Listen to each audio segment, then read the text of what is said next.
online live philosophy slam with myself, Mark Vernon, and Robert Rowland Smith. Hi there, Robert. Hi there, Mark. Good to see you. Nice to see you too. A little introduction. The philosophy slam is very straightforward. In the chat, we will ask you to put words, perhaps a question, a phrase, and then we will riff on said word, question, or phrase as the spirit leads.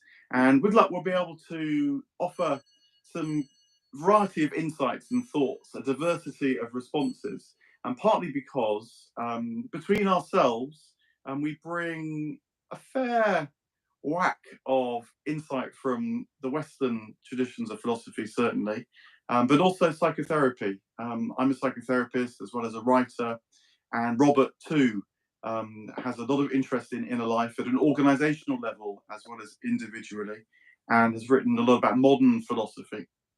If my interest, at least originally, tended towards the ancient world, Robert certainly has written a lot about modern things. Robert, anything else you'd like to ask before we take our first request from the chat? So just put things in the chat. I hope you can see that. Anyone listening online, start to feed things through and we'll make a note. But Robert. No, just to add, just to remind people of the format who are returning today, and for the people who are new, the format is pretty straightforward. It's a philosophy slam because it's an improv, basically. So in the chat function, I'm hoping I can see it, you can just write a single word on any topic from aardvark to zeitgeist. It can be a serious word, consciousness, truth, metaphysics. It can be a silly word, crocodiles, banana skins, Ronald McDonald, whatever you like. Put a single word in the chat, and then Mark and I will do our best to improvise extremely intelligently around that word, drawing on our, the reading, the expertise, the thinking that we've gathered in all our years of extensive wisdom. So that's how it works, and we'll go for a maximum of an hour, maybe 45 minutes is roughly what we'll target. And we'll see how it goes. And, just one thing, we are beginning to get some comments, which is great, Robert, but your sound went a bit quiet. I don't know if there's anything you can do about that, whether that makes any sense. It may just be my machine, maybe, of course, but if I lean in a bit more, is that better? Yeah. It's a bit better if I lean in, is it? Yeah. Okay, look, we've got some lovely thoughts from people already. We've had spirals, we've had idealism, and we've had time. Maybe I could pick up on spirals. Partly because I've been thinking about this recently, actually. I'm rather interested at the moment in the perennial philosophy, which is the idea that underneath lots of different traditions lies a kind of quest for perennial truths that lots of different manifestations sort of point towards. And this also has application in sacred geometry. And the idea is that patterns that you can draw out on a page can also be found in nature. An obvious one would be the spirals that the geometer might love that might be found, say, in the face of a sunflower. And it leads to this tremendous thought that goes all the way back to Pythagoras, that numbers and nature and beauty are intertwined, are interlinked, that sequences of numbers can be found reflected in the way that nature organizes itself, and often these sequences have the quality of beauty. And so it's been a great interest to perennial philosophers because it suggests that these three different manifestations that we know in our minds as well as objectively in the world around us are all pointing towards something deeper, a kind of celebration even of life itself. So spirals are very fascinating, and we're moved by them for a reason, I think. Very good. I'll say something briefly on spirals, and there's all sorts of things that have already come up: time, idealism, Nietzsche, psychology, philosophy, skipping, pieces, and love songs. I'm going to come back to love songs, but just quickly on spirals. There is a somewhat esoteric movement in organizational psychology and other kind of branches of organizational work called spiral dynamics. I don't know if you've come across that, Mark. Maybe you have. Anyway, I was working with a client in my organizational work recently where they in turn use spiral dynamics quite a lot. And basically, spiral dynamics is kind of the idea that you evolve through a spiral of increasing consciousness, basically. So it's a form of self-actualization to kind of ever more awareness. But a lot of people make the mistake of stopping at the green on the green spiral. And the green spiral, if I've remembered it correctly, is that part where you think you're being a very good person and being very sensitive and kind and nice to people, but you're forgetting the fact that actually reality involves all sorts of not very pleasant things as well. So you kind of bracket off the bad things in order to state the nice things.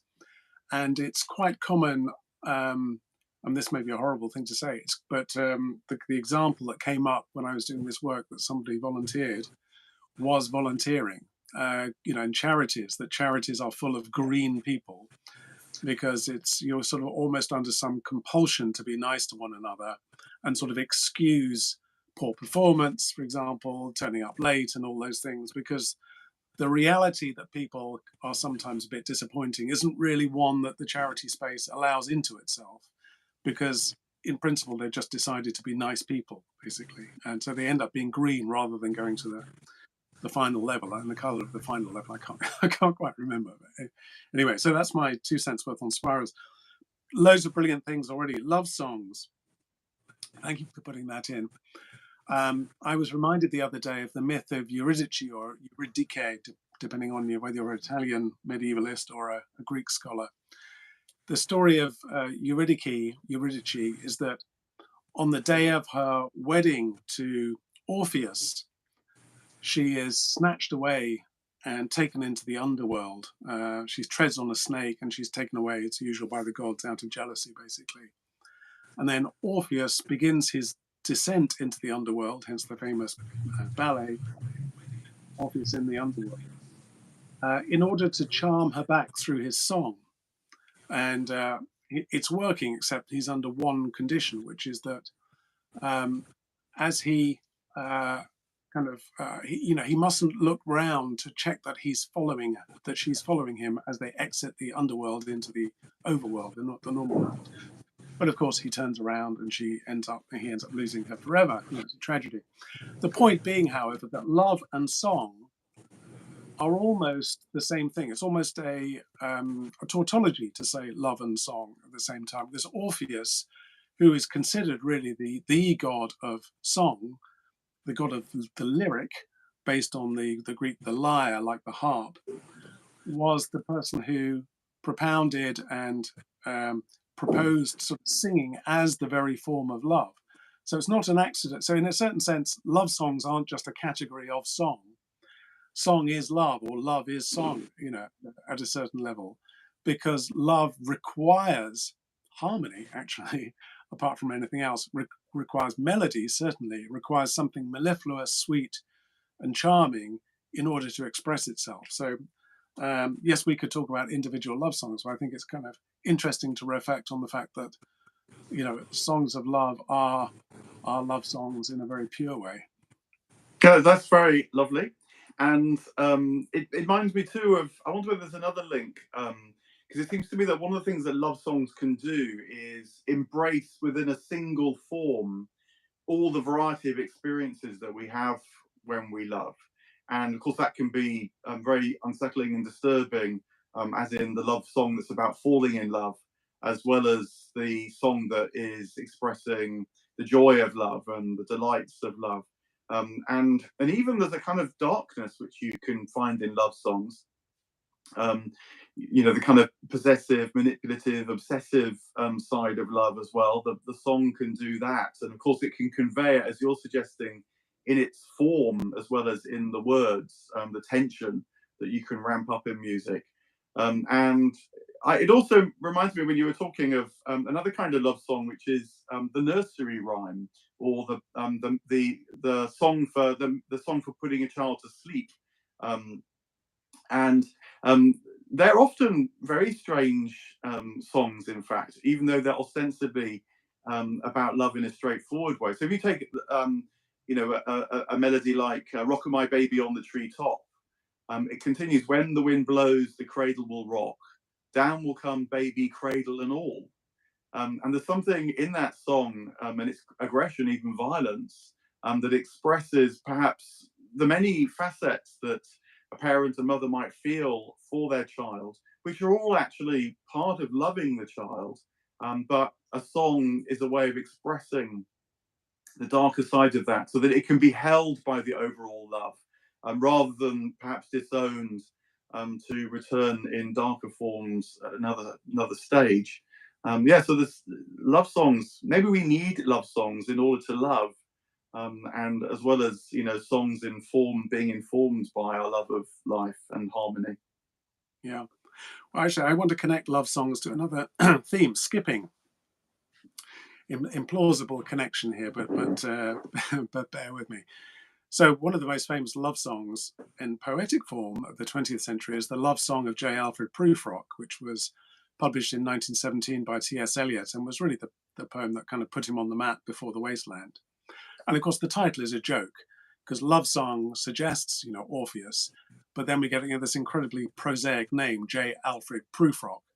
And in fact, the name was taken after a furniture retailer or furniture wholesaler on the east coast of America. So Eliot's joke is, you combine the very lyrical with the very, very ordinary. But one of the reasons that poem was interesting and new and novel and surprising for people was its use of what became known as jazz rhythms, that it would skip lines, skip a beat here and there. And it struck me when the word skipping came up that it actually points in two very different directions. So the skipping, you were talking about lullabies there, Mark, and kind of taking us to the world of children. When we think of children skipping, or indeed boxers skipping, we think of something highly rhythmic. People don't miss a beat at all. It's, you skip in order to maintain a very steady staccato rhythm, essentially. But skipping, funnily enough, I've only just thought of this, points in exactly the opposite direction, where you skip something, skip a meal, skip a lesson, skip a beat. But it's very interesting, in the history of jazz and the history of modern poetry, that the innovation lies as much in the omission as the completion of things. And of course, one of the things that marks modern poetry in its kind of jazz forms, in its ultimate expression, which is probably that of Stéphane Mallarmé, who's writing just a little bit before T.S. Eliot was a big influence on him, was that he would use the page visually to represent the skips. So there'd be lots of white space, in other words. And the idea there, rather like for John Cage writing music, was that white space on the page, just as blank space on a musical score, allow for silence, but don't only allow for silence, but also allow for chance things to take place. So when you skip a beat, you're making space for the unusual, the inadvertent to make a space. So John Cage famously wrote this piece of music, which I think is called 4 minutes 33, something like that. I can't remember the exact length. But it's a piece of music in which the orchestra plays nothing. But of course, sounds are still heard because somebody coughs in the audience, unwraps a sweet, a dog's barking on the street, and so on. And the point there is that there will always be contingent elements in any controlled piece of art, because we think of the aesthetic world as formal and therefore controlled. But John Cage was kind of following in the tradition, particularly of Mallarmé, and this idea that chance will always intervene, and the skipping is to allow to come in.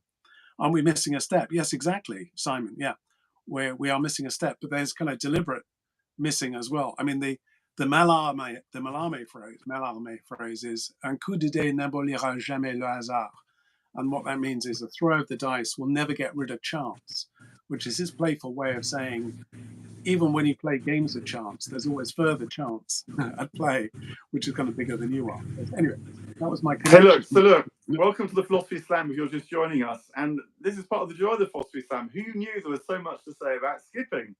And I'm glad that Robert was here to say it. But if you are just joining us, the idea is that you put words or questions, thoughts, even, sometimes the shorter, the more succinct, the better, into the chat. We'll pick them up, and then over the next remaining half an hour or so, maybe a little longer, we will riff upon them. And I'm going to pick up on an earlier name that was put in the chat, a name which one could devote a lot of time to, the name of Friedrich Nietzsche. One of the reasons why you could devote a lot of time to Friedrich Nietzsche is because he has something to say about almost everything, and maybe including skipping even. But perhaps the thing he's best known for now is his thoughts about the death of God, and the idea that we're living in a modern age where, well, as he very interestingly puts it, we have killed God. In The Gay Science, where he talks about this, he imagines what people take to be a madman going into a marketplace and starting to shout and say, we've killed God, we've killed God, and people chuckle at him and say, yeah, where have we put him? But then he gets very serious and they all get a bit frightened, and the madman continues, we've blotted out the horizon, we're floating free in empty space, we don't know anymore whether there's up or down. And the idea is that we've become so disorientated in the modern world without a bearing external to ourselves, that we can easily lose our direction. In a skip, we can be turned around and perhaps not even quite realize it. Because Nietzsche also continued that the effects of this killing of God, the way that we've all become murderers of the transcendent and the divine, might well take centuries to play out, because the habits of divine imagination, even when they become uncoupled from a felt sense of the presence of God to orientate oneself by, will continue in all sorts of strange ways, reactive ways, as well as habitual unconscious ways. So one thing that Nietzsche was, very famous for is this notion of the death of God, and it's why he became so inspiring, I think, to so many, well, not just philosophers but psychologists who followed, was that he seemed able to capture, in particularly aphorisms or short stories, the things of our time. So not only other philosophers does he influence, but he influences people like Carl Gustav Jung, even figures like Rudolf Steiner on the esoteric side as well. Extraordinary figure, not totally well known in his time, certainly didn't feel fulfilled in his own time, and yet somehow seeded all sorts of catalyzing thoughts for people who followed. Yeah, I'll just, and do keep throwing out words. I'll just, a brief thing on Nietzsche before I come to pieces, which I think is a beautiful word to throw in. God is dead. None of us have an alibi. Exactly. I mean, I think also for Nietzsche, God is dead, but actually that's a cause for, that's an opportunity rather than a challenge, to use a kind of modern phrase. Because if God is dead, and he is rejecting the world of the transcendental, and he rails against this what he calls the doctrine of two worlds, that there's a world down here and a world up there, very anti-Platonic, as you'll know, Mark. He says, well, actually, yes, but we can kind of become our own gods, basically, through acts of will, by overcoming ourselves. So he has this figure, the overman, the Übermensch, Superman, sometimes used to be translated as. So when you overcome yourself through an act of will, you become your own God, essentially. And I suppose in a certain way, that ironically puts him in the kind of Gnostic tradition, which is a kind of para-religious position, whereby, God isn't this sort of deific, altitude above us, doesn't exist there, but kind of is incorporated within us. We've got blood and dreams to come to, by the way. Just quickly on pieces. I was thinking, the word pieces, it's so multivalent, isn't it? There's so many different values and meanings to that word, but it made me think of fragments as well. And I was thinking recently, because my youngest daughter was doing some work about romantic literature, and just how there was a kind of love of fragments in the Romantic period and the kind of late classical period, neoclassical period, because there was a kind of mystery to them, and that they were kind of haunted, and that there was something more satisfying about the fragment than there was about the whole. Perhaps that kind of movement of things broken into pieces reaches its most famous statement in that poem by Shelley called Ozymandias, which is the telling through another storyteller's words of coming across the broken statue of, I think it was Ramses II, the pharaoh, and the fact that the pharaoh is no less powerful for being broken into these fragments and left on the kind of on these level sands in the middle of the desert, because there's so much more enigma and mystery that attaches to him in broken pieces than there was in kind of full form. So it's kind of a message there. You can kill something, but it haunts you, I suppose, is part of the message. Hey, look, Robert, I'm going to leap in because I must just add a nuance to one thing which you were saying there, which is this notion. You mentioned Platonism, which for me is, always a significant word because of my own work on Plato. But you're right about Platonism as is popularly understood, as if there's two worlds, a kind of transcendent world and then an immanent world. But of course, Plato himself didn't think of things in that way at all. I think that reception of Plato particularly comes after Kant, who did talk about not being able to know the thing in itself, and the thing in itself gets slightly aligned with Plato's notion of the forms. But Plato's point actually is that scenery, all things aren't in pieces, aren't in fragments, but do connect to what subsequent Platonists came to call the one, and they devised ways of life that enabled the awakening of that perception again. So just, I hate anyone to leave here with the popular understanding of Platonism as is commonly used in language, but without the chance to see how Platonism might offer clues for us moving beyond this fragmented death of God, piecemeal life. Noted, Mark. We've had some other ones on the subject. Homeopathy's popped up as well, as long as Blood and Dreams, and we've had pantheism, idealism, time. We still haven't touched on. Newbies to the Philosophy Slam, welcome, and do keep asking, putting your thoughts, words, comments into the chat. Robert, I just want to connect Blood and Dreams actually, because I mean the interesting thing about blood is that it's supposed to remain on the inside. That's the key thing about it. And this moment it comes on the outside, there's a problem, basically. So spilling blood is a metaphor for death, isn't it? And of course, that's what a dream is. A dream should be kind of what stays on the inside, sort of thing. We don't really talk about blood. We don't spill blood. We don't really talk about our dreams. So, that's kind of what connects them in a way. And I suppose one way of thinking about dreams, of my way of thinking about dreams at least, is through Freud's notion that what dream, because Freud, when he wrote his famous interpretation of dreams in 1900, he first of all reviewed all the classical literature on dreams, but then what he basically argued was that dreams, well, he called the interpretation of dreams as the royal road to the unconscious. So whatever happens in your dream is an insight into the material that is contained in your unconscious, basically.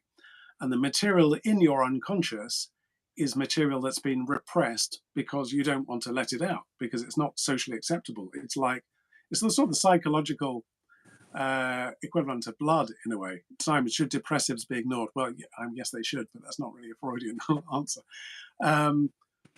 Because repression is part of the mechanism we work on. We have to repress things in order to be socially acceptable with one another. I mean, even now, Mark, I know you're very interested in Bion, and I often think about your interest in Bion and Bion's notion of the kind of the working rules or something like that, the agreed rules. So even here on our Philosophy Slam, we have some tacit rules that we've all agreed to, that we won't say terribly upsetting things or terribly private things or terribly controversial things. We'll operate within a band, more or less, because we're kind of repressing them, but we're repressing them with a view to behaving nicely socially with one another. And that's one of the reasons we don't speak about our dreams, why we don't show our blood to one another. Actually, the Philosophy Slam plays with Bion's notion of groups and rules, because what Bion said was that when a group, any kind of group, a family, a club, even up to a society, when it knows what the rules are, the group can function. Everyone, as it were, knows what they're supposed to do, knows their place, and that's often for the good because it means that the group can flourish. But when the rules get broken, where they get tampered with too much, then that causes the group to go into a crisis and maybe even provokes quite severe anger, anxiety, panic. And you certainly see this at the collective level, the political level. If people in the society start to lose confidence in the rules that they're supposed to be playing by, then it does lead to a lot of distress initially, and then protest, of course, as well. But the Philosophy Slam sort of plays with this notion by, keeping us on a kind of edge. Like there is a kind of rule: put your thought, question, word in the comment, and Robert and I will pick it up. But how we'll pick it up, when we'll pick it up, where we'll go before we pick it up, those rules aren't set. And so that's part of the joy of improvisation, I suppose, that it does play with the rules of the group, but hopefully in a virtuous spiral, to go back to spirals, our first word for this evening, rather than a vicious one. Shall I say something about, let's say something about time, perhaps, because that feels like it connects maybe with dreams, certainly. One of the things which you'll notice in dreams is that time can be like clock time. It can feel like, unfolding in a regular sense, but also dreams can repeat, like your mind isn't obeying the usual rules of time, but is returning and working through an image or a scenario again and again. But then, of course, there can be overlay in dreams as well, and things that in waking life have to happen subsequently. That's what I'm called. Subsequently, can flip back and reverse and overlay in dreams. And then even, of course, in certain kinds of dream, there can be a sense of timelessness. One of the famous dreams from history is the dream when the person steps above the earth, looks down, starts to see the smallness of life, and gradually rises to the view of what's called subspecie eternitatis, from the point of view of eternity. Cicero wrote about this, the dream of Scipio, and it's a way of stepping outside of the tyranny of time, certainly tyranny of clock time, and finding a wider and wider perspective that time has less and less say over. And so it's why eternity is associated with meaning and with perspective, because of this way that it can rise above the way that time otherwise rules things, with a kind of relentless tick tick. And we get intimations of that in dreams.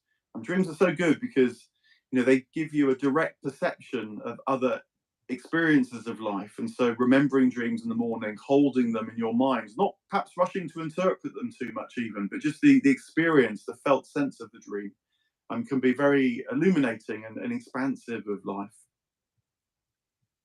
I absolutely love the question, where is your unconscious located geographically?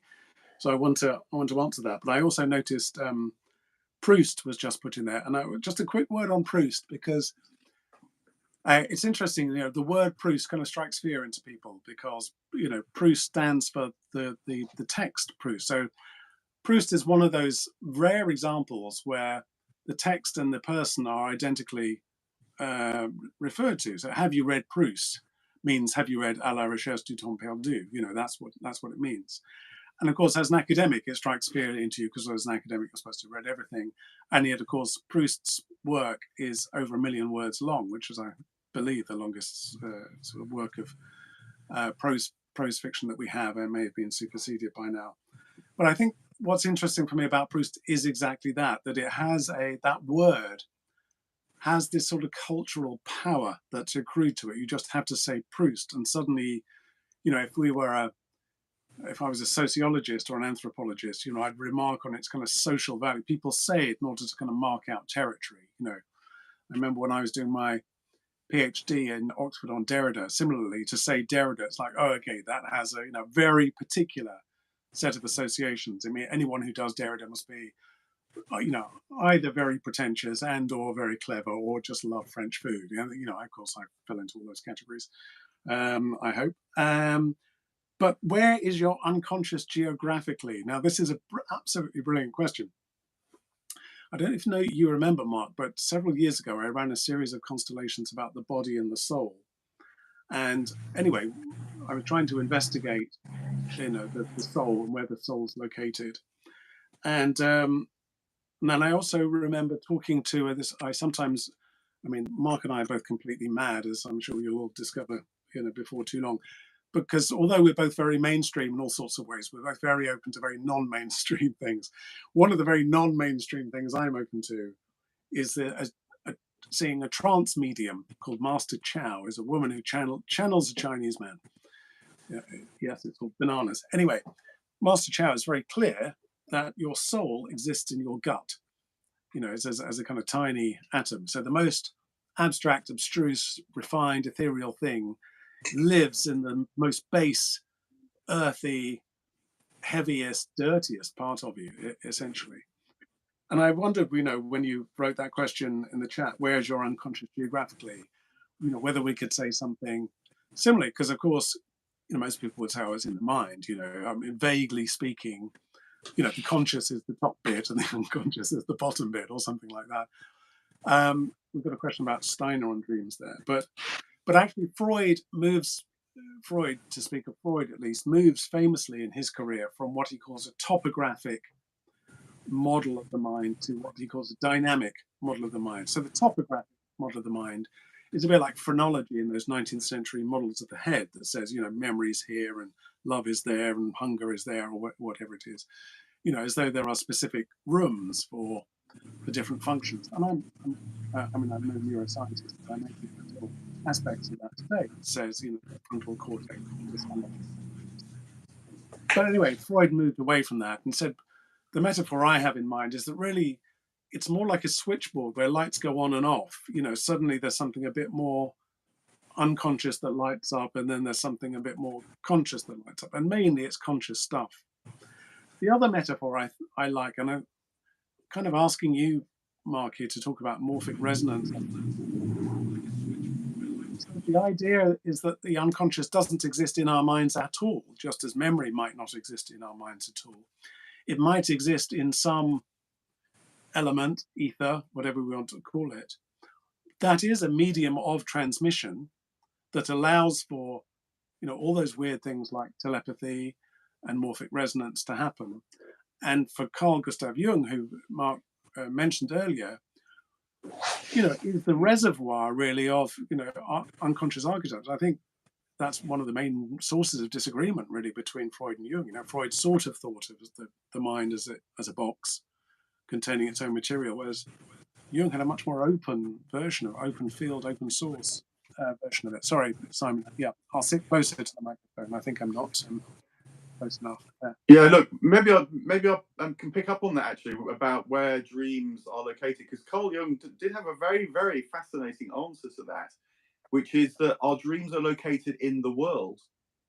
And what he was getting at was, well, one thing is that I think we can be a bit misled by this notion of the unconscious, as if the unconscious is a kind of thing that you could point at or move out of the way and shift around like you can move your computer screen around.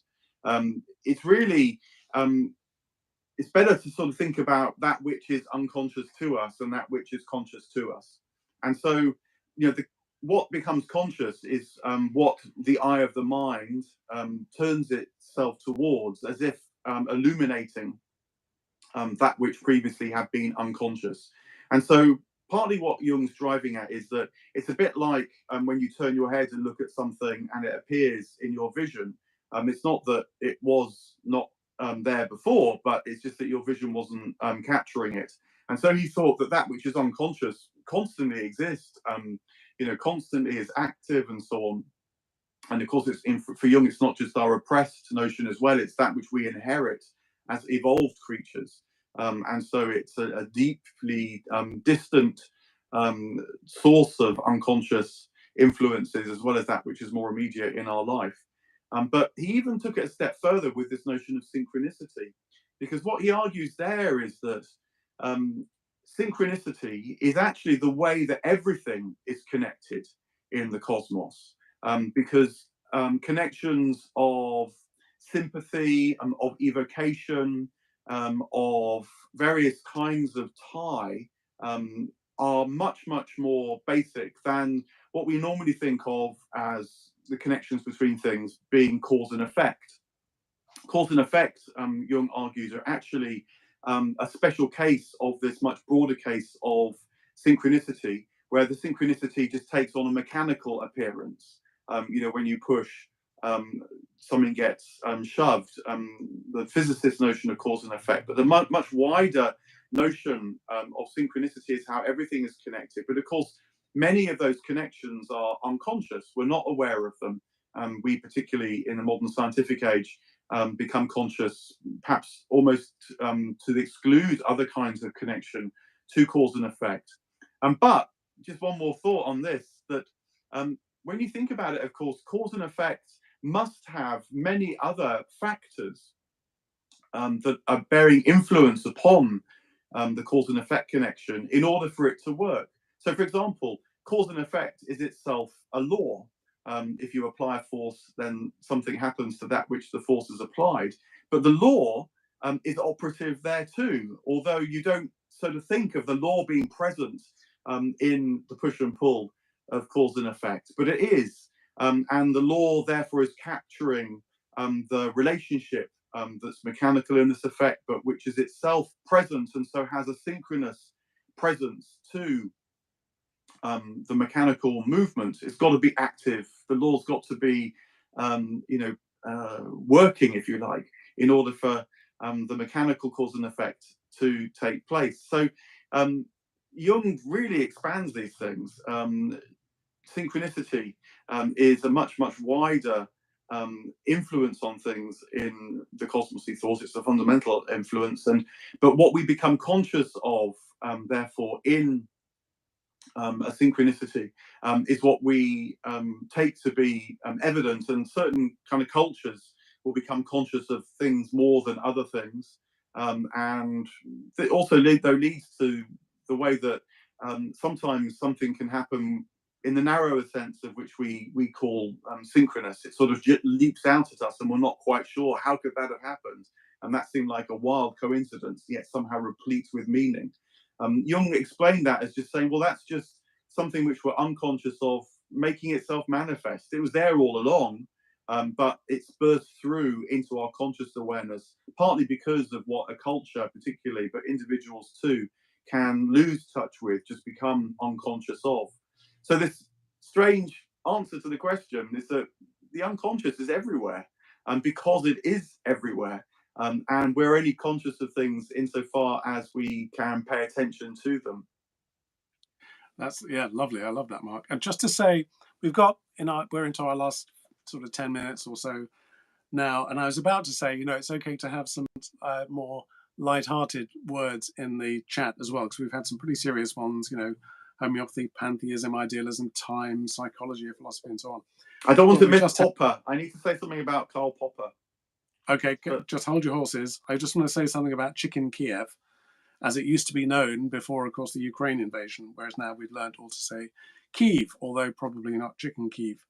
And I also it reminded me also of Coronation Chicken, because we had the coronation the other week, and of course I learned recently that very few people at the original coronation, Elizabeth II is not the original to me, I suppose, the original coronation, Chicken couldn't actually afford to make it, because chicken, in 1953, I think, when Elizabeth II was crowned, was still a pretty expensive and rare good. So most people would have been having kind of sardine sandwiches rather than a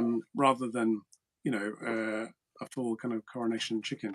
But of course, part of the we talked about.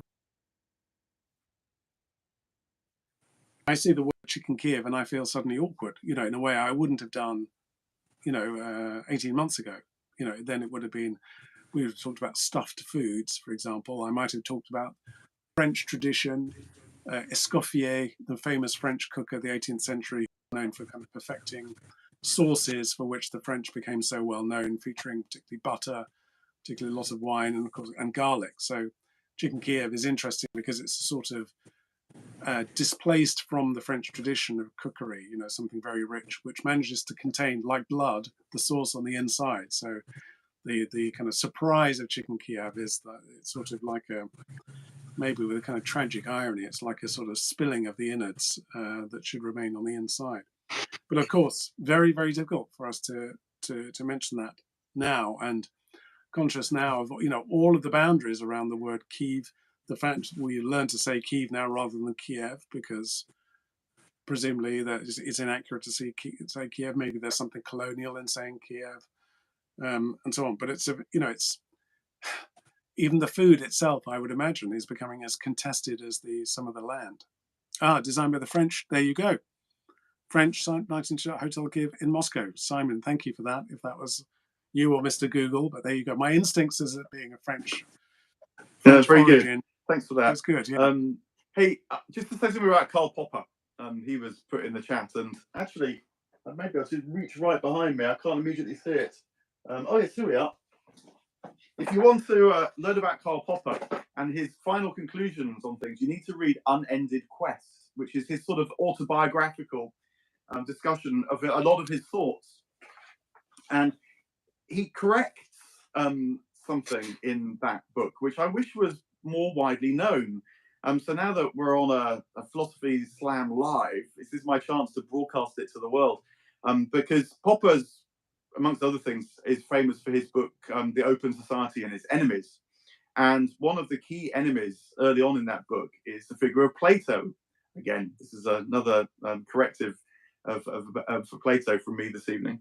But he calls Plato essentially a kind of armchair tyrant, thinking about how to organize a society and understanding Plato's dialogue, The Republic, to say that it should be ruled by these philosopher kings and queens that Popper concludes are very much against the open society forms of liberalism.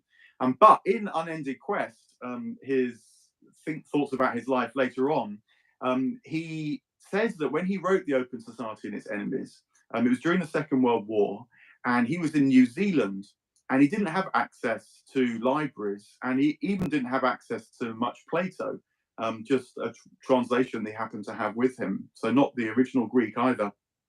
And he says that he realizes now that he just took all his prejudices, and I think that's the word he uses, to his reading of Plato. And although he argues slightly defensively that everyone takes their prejudices to Plato when they read the ancient Greek, there's a sort of sense in which he wishes that he hadn't. I just wish that was better known, because it was actually quite disruptive, certainly in the Anglo-American world, on the way people receive Plato, and has only now fairly recently been fully corrected. Some of the people listening this evening may be fans of John Vervaeke, the Canadian cognitive psychologist, and he is doing sterling work pulling together what's sometimes called third wave Platonism to correct these understandings that Popper had some part in playing, I fear, although he did try to correct him towards the end of his life. Very good, Mark. You've got your Plato t-shirt on. I'm conscious that we don't have very much time. Maybe as our final one, there's a beautiful word that Ice Cairn put in the chat, and the word is immurement. IMMUREMENT. So that's being bound within the walls, imprisoned effectively.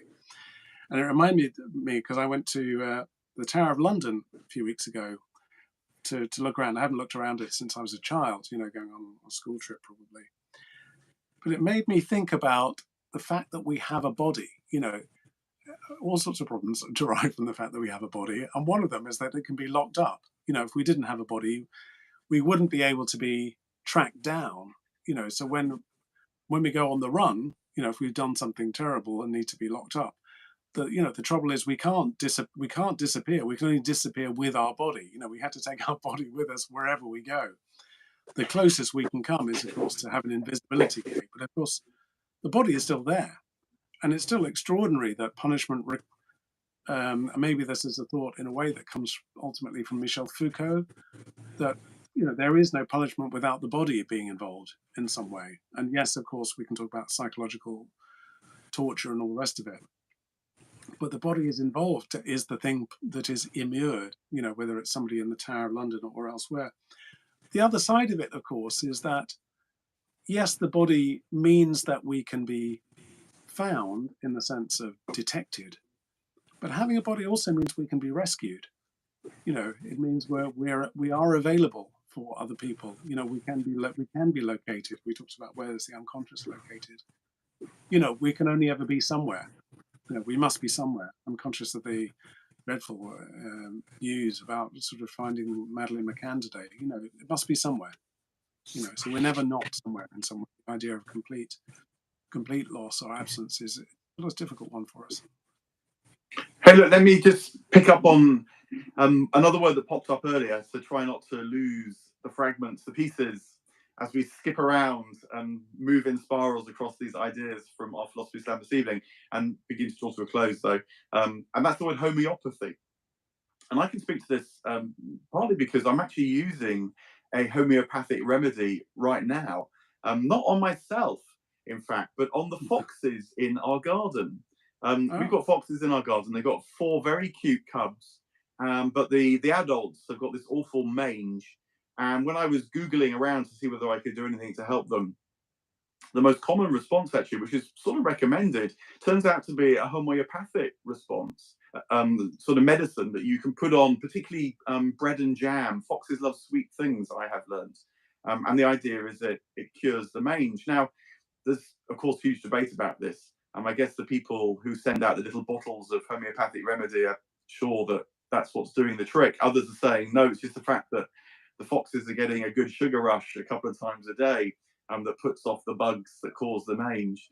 But I'm waiting to see. I mean, it's been about a week or so, and I was looking particularly at the vixen earlier and wondering whether her tail was looking a little bit more bushy as a result of this homeopathic remedy. So I'm afraid that my uncontrolled experiment won't decide either way. But I am actually using a homeopathic remedy at the moment. Some kind of synchronicity there, perhaps. Indeed. Well, very good, Mark. I think we're at sort of 46, 47 minutes, so we should probably sort of begin to draw things to a close. We've had some wonderful words. I mean, my list features time, spirals, idealism, Nietzsche, psychology, philosophy, skipping pieces, love songs, blood dreams, pantheism, homeopathy, Proust, chicken Kiev, and so on. And maybe I'll just finish just on pantheism. I've just discovered Paul Simon's latest record, which is actually, it lasts 36 minutes, and it's a sort of moving meditation that moves between different phases, kind of songs or kind of not songs at the same time. And I think if ever there is a pantheistic piece of work, it's probably this. It's really about sort of God's presence in nature, essentially. So whether or not you're a pantheist, I heartily recommend this kind of beautiful, beautiful piece of music by Paul Simon. I can't remember what it's called, but there you go. Hey, look. A siren is drawing our attention to time. No, that's very good.